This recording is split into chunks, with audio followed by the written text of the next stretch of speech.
discipline. Well, turns out the superintendent was a good friend of my father's. And at the time, my father was president of the school board. So he had a little say in the overall situation too. So I didn't necessarily tell him the total truth. Of course. As most would suspect. So the discipline was not very strict.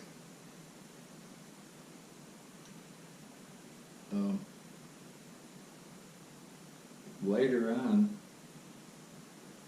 we got the following years it was more traditional school. But being an agricultural school, it was really pretty unfortunate that I didn't take my studies more seriously. Well, you seem to do all right for yourself eventually. Well, eventually when I woke up, when I got to college, I began to realize that. Where'd you go to college? Well, I started out at Calvin College, which was a big mistake. It was, I thought I volunteered for permanent discipline. You were not, according to the good Dutch religion, you were not supposed to be having any fun. I guess fun was sinful. So I decided I didn't care to participate in that too much. I'd worked too damn hard as a kid just to try to survive, to not have fun when it was available. So I applied at Michigan State before the first semester was done. Around Christmas time, I was already accepted at MSU for the following year. So I had to finish out the year there. And I did have a couple of good friends. But Grand Rapids back then was a pretty awful town. So you had to have fun working around their crazy rules. They folded up the city on Saturday night, because on Sunday everybody there were, the Dutchmen all went to church, nothing was open. So since there was not much else going on, we would make what little was going on is what we made. So you could have a party and you never needed to worry about the cops showing up, amongst other things. Mm-hmm. Probably got carried away a few times that I shouldn't have, but It happens at college. yeah, we learned not to. I learned what I could do and shouldn't do. Any specific examples of some hijinks that you got into in college? Yeah, we had a group of about 6 of us, and I had the old car. It wasn't very valuable. I bought it from my older brother. It barely got me around. So we got a couple of cases of beer, and it was on a weekend. That's when the campus cop was always active. He tried to catch anybody who may have had any beer or threat of a party. And so everybody would play him for kind of a fool. So what we did is we had it planned. So I was driving my car down the street, and at this one corner at a certain time, it was all had to be coordinated very carefully. Somebody had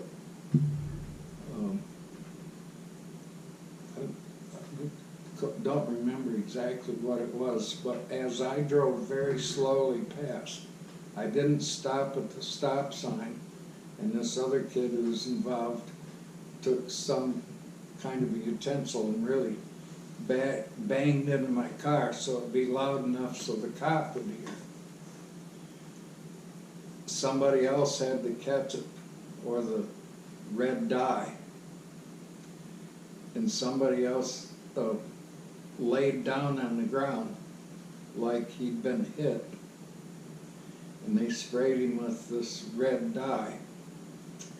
The cop came running. He thought he was dying, so he called the Grand Rapids City Police. They came, the sirens came, the ambulances came, but when the cop went away to call them, we all got up and left. And we had a little party, and we joined in watching what was going on, their big investigation. That was about the only incident there. It just shows that we had to make our own fun. Okay.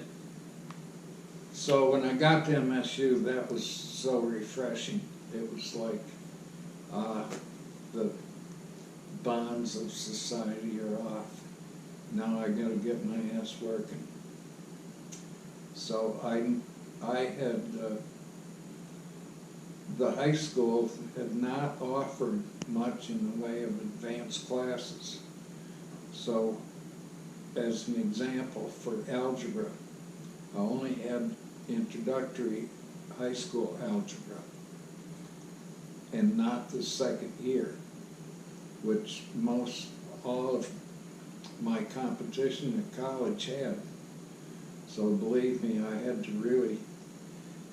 I checked out a book in the library, and over the holidays and on weekends when I wasn't working, I had to treat myself to advanced high school algebra. And that worked out. I eventually caught up, and I figured out how a way around the normal role. They taught separate classes in algebra for college algebra, trigonometry, analytical geometry, then I can take calculus. Without those as an introduction, my math background would be so deficient, I wouldn't have been able to succeed. But I was able to succeed. Yeah, it seems like you managed to make yourself pretty successful and educated. Yeah, I tried to be. I eventually learned to love to read and learn things on my own. What do you typically read now? Oh, I read a lot of, science, and then I like to find areas where science and religion interact. Religion of all types. I include them all together as kind of folklore. They make sense if you're not very bright. And science typically proves them wrong in all areas of science, as in psychology, sociology, physics, chemistry, you name the science. But there are areas where science hasn't yet answered or been able to deduce answers to some of the questions that people generally, thinking people will have about the universe or whatever, or about life. Take, for example, evolution. The religious people where I grew up, evolution was evil and any attempt to learn about it were just destined, you were destined to go to hell. So once you're destined, you might just as well make the best of it, and then you learn. Well, there's areas that evolutionary theory is so overwhelmingly true that the religious, more moderates have backed off. The fundamentalists will never believe anything anyway, so you just forget them. But some of the thinking moderates will grant that some of these scientific theories are true, at least in certain areas, which we call pockets. So, as it turns out, religion keeps back, as we answer scientific questions related to deeper thoughts of the universe and humanity, they will back up. So we call them religions of pockets.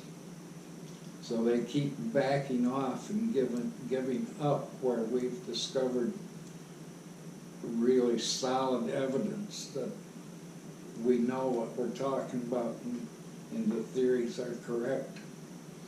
So then they retreat to other areas